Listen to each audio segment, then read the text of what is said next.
Hello and welcome to William Paterson University. My name is Ian Marshall and I'm the Acting Associate Dean of the College of Humanities and Social Sciences. Right now, I'm speaking to you from my home because of the global pandemic. I'm home with both my wife and my son, who are also working from home because of the global pandemic. What you see behind me is a virtual rendering of the front door to the office of the dean, which is on campus. And I thought that that would be a better backdrop than my office space at home, which is in my attic. So what I'd like to do is talk a little bit about what draws me to William Paterson, talk a little bit about the programming that we offer, the faculty who work here in the college, and the co-curricular programming that we offer. As I said, a little bit about me. I was born in London, England, of Jamaican parents who immigrated to the UK in the 1960s, and then grew up in the working class district of Eastern Bristol. And I often ask my parents why they left this wonderful island of Jamaica to immigrate to this home, which is where I moved from when I moved to the US. We immigrated from this home.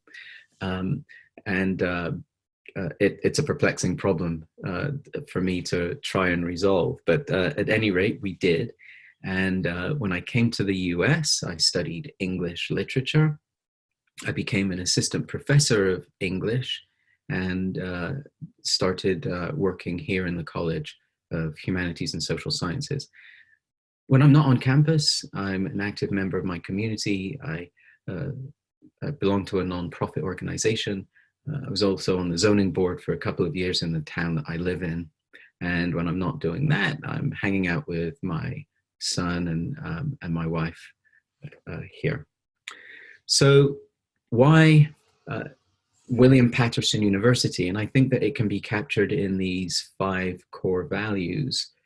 I could speak at length about all of them, but the one that stands out for me, the one that I think binds them all together, is that middle one, student success. And in many ways, this passage is taken from the strategic plan of the university. And in many ways, this tells me the commitment that the institution has to student success tells me that they really are focused on students that they can include and help succeed and realize their career goals. That is to say, this institution is really committed to educating people pretty much like myself. That is to say, perhaps of immigrant background, not especially wealthy, wishing to have an opportunity to succeed, and ultimately, hopefully, able to do something that matters for the people in their lives and in their communities. So why study the humanities and the social sciences? And we can answer that in a couple of ways.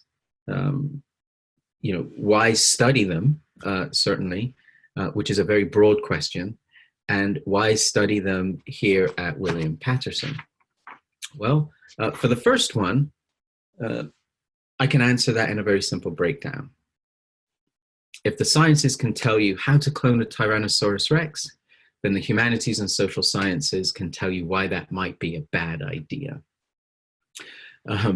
So in other words, I think that the humanities offer something very particular to the humanities and social sciences offer something very particular in the arenas where students who study them are, whether it's in places of work or in communities that they live in. Why study them at William Paterson University? And I think that it can be answered with the people who work here. The acting dean is Dr. Wartina Davis, and she's a professor of political science by training. As I've said, I'm a professor of English by training, and I work in the dean's office with Dr. Davis and also Dr. Michael Gordon, who is a professor of psychology by training. Together, the 3 of us have over 20 years of administrative experience. But perhaps more significant than us are the faculty who we work with. Last academic year, our faculty produced 15 books, 103 peer-reviewed articles, and book chapters. Our college faculty also presented 149 conference papers. Our college faculty have been featured over the past several years in national and international media outlets, from the BBC to USA Today, on topics as diverse as income inequality, marriage, food scarcity, immigration policies, and empathy, and in the digital age.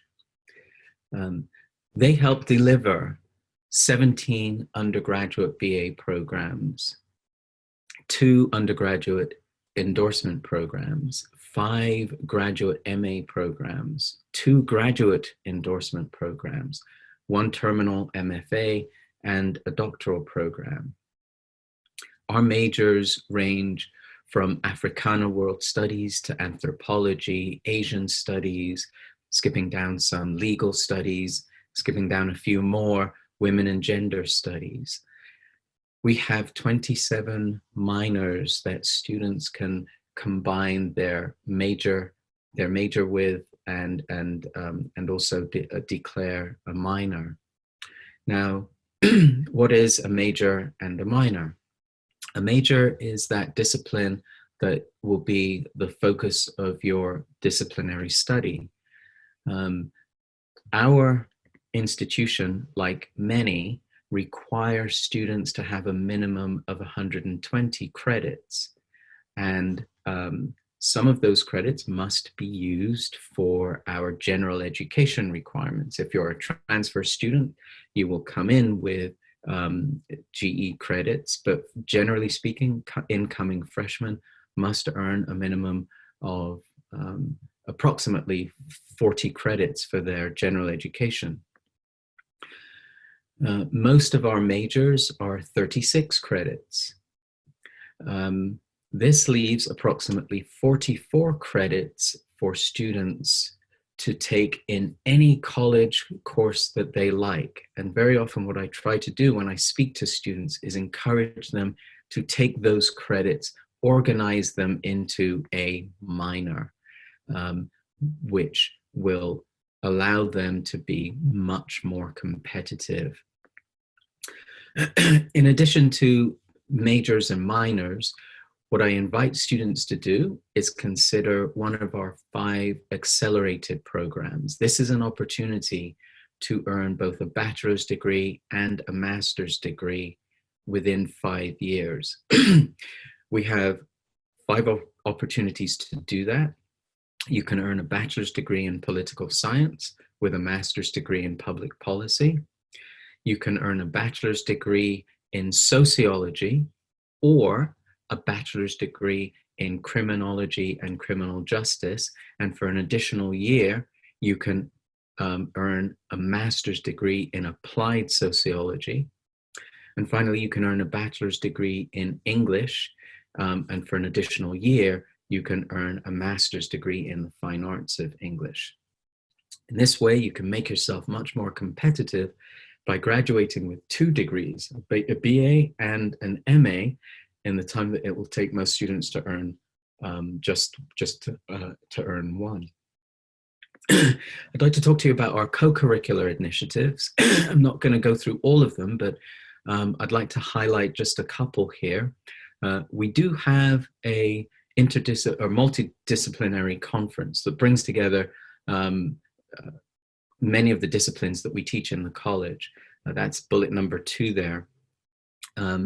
We've offered this conference for many years. This year, 2020, in October, we'll be investigating the theme of surveillance. I'd also like to talk to you about the Spire program, but there's a video that I'd like to show you just a little bit later that will go into that in some depth. At the very end there, you'll see that we offer faculty research colloquia.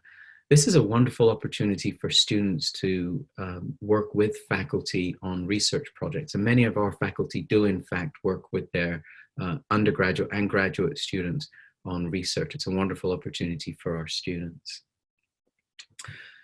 Student support. Again, this underscores our commitment to student success. We have in the college a Student Success Center that's run by the Associate Director, Miss Tia Cherry. Her role is invaluable to our college. Students who may not be performing as well as they would like, or who run into difficulties with financial aid or things of that nature, her role is to help get them back on track and succeed. We want to see our students go across that stage at graduation, and she's been an invaluable resource helping us do that. Very often I'm asked, what can you do with that major in the humanities or the social sciences or liberal studies? And I'd like to talk a little bit about that by talking about what it is employers tell us they're looking for in their graduates. And if you look at the top three there, all of them are above 80%. In other words, our employers tell us that problem-solving skills, the ability to work in teams, communication skills, over 80% of our respondents said that those were the skills that they were looking for in potential employees. And it just so happens that those are the skills that we focus on here in the College of Humanities and Social Sciences. I'm also asked, what's our earning potential? And while directly out of college, there's some disparity between what, say, someone in the humanities might earn and someone in the professional or pre-professional disciplines might earn. After some time, those disparities tend to level out. Now, the obvious exception here is engineering. It's students who end up going into engineering tend to do a lot better than people in humanities and social sciences. But that's not really true for people in, say, the School of Business, where our earning potential is very, very similar. And in fact, at the peak earning ages, our earning potential is actually a little bit better than in that other school. So we often talk to students. We spend a lot of time talking to students about getting career ready. And I invite students to consider a few things. First, do very well academically. Certainly visit Ms. Tia Cherry in our Student Success Center. Also, get on the Dean's List. Also, talk to your academic advisor. Make sure that you have a very good working relationship with your academic advisor. Make sure that they know who you are, and speak to them often, because they can not only help you with your academics, but they can also help to steer and direct and shape your career opportunities. Finally, make sure that you visit our career readiness website. You'll have lots of information about what we're doing to help to shape a students' careers, goals and objectives even before they leave campus, as they move out into the workforce. You'll also find information about the Career Center on campus, and we have a dedicated liaison to the Career Center. His name is Alex Corsillo, and if you click on the QR code, you'll be directed to the College of Humanities and Social Sciences career website, but there's also information about how to reach the university's Career Center, and ultimately Alex Corsillo from that website. So as promised, I'd like to share a video about Aspire, which is something that I'm really excited about. And it's an indication of what some of our students have an opportunity to do before they graduate. And it's a way of encapsulating exactly how they're shaping their degrees and their academic careers in humanities and social sciences, and preparing for the world after school.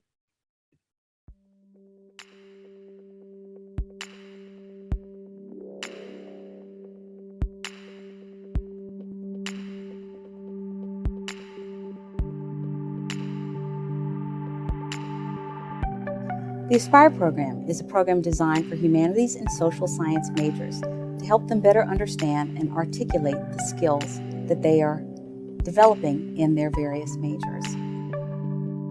The program is a 2-day program in which students are engaged in a variety of activities.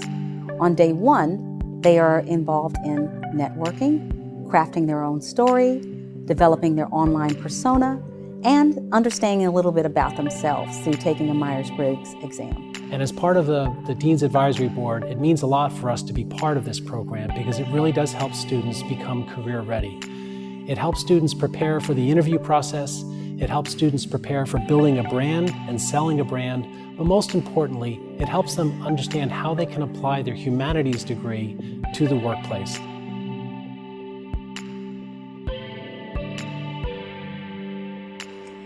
On the second day, they get to visit a corporate environment. There, they have opportunities to hear from employees, an employer panel, an alumni panel, and sometimes people who are involved in that organization. So it's a great opportunity for students to really pull the curtain back and find out what's happening in the corporate world. Being a part of the Aspire program for the College of Humanities and Social Sciences here at William Paterson University has been really amazing. Getting to interact with so many students with similar interests as me has been really good because then we can share different experiences, learn so much from each other, and just really get to interact. Being able to take advantage of such a wonderful resource has been really, really good for me personally. The Aspire experience has been invaluable so far. I'm very thankful for this opportunity because I've gotten to learn how to act in a professional setting. I've been able to shake hands with people in positions that I aspire to be in. It's funny that I say that. Aspire has just been exactly what I would prefer to be in this kind of setting, really. I signed up for the Aspire program having no idea what to expect, but when I showed up, I was pleasantly surprised to see how many people have signed up as well, and they had the same questions that I did. They brought in professionals from the construction field, from the financial sector, and from the cybersecurity field, even a lawyer, people who work at Toyota, major companies, come in and talk to us because they all had the same degrees we did, we all had the same worries we do. And it really was refreshing to see that our degrees do not limit us. Finally, I left with some confidence, knowing that there's a place for me in the workforce. Our students are often asked, what are you going to do with that liberal arts major? The answer is anything. So you might be wondering what our graduates actually do once they leave William Paterson. A quick look at the Dean's Advisory Board will give you some indication of what they do. Lauren Agnew, for example, graduated with a degree in sociology and communication. She obviously double majored. She went on to earn an MPA, Master of Public Administration, and she currently works as the Public Information Officer for the County of Essex here in New Jersey. Bill Duffy, who you saw in the video there, earned an undergraduate degree in English and also a master's degree. And he currently serves as the Senior Director of Corporate Communication at ADP. Just one or two others. Jim Garcia earned a degree in political science. He is currently the Chief Growth Officer of the North Jersey Federal Credit Union.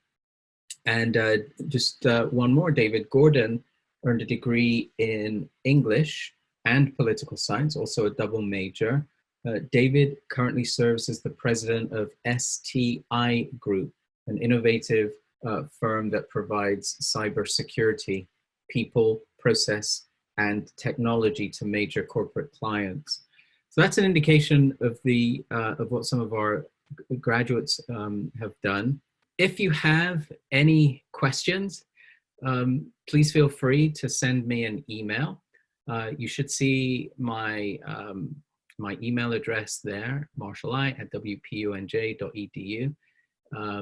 If you think that your question's better directed at admissions, I invite you to reach out to them as well. Once again, I'd like to thank you for your time. Thank you for your consideration of William Paterson University.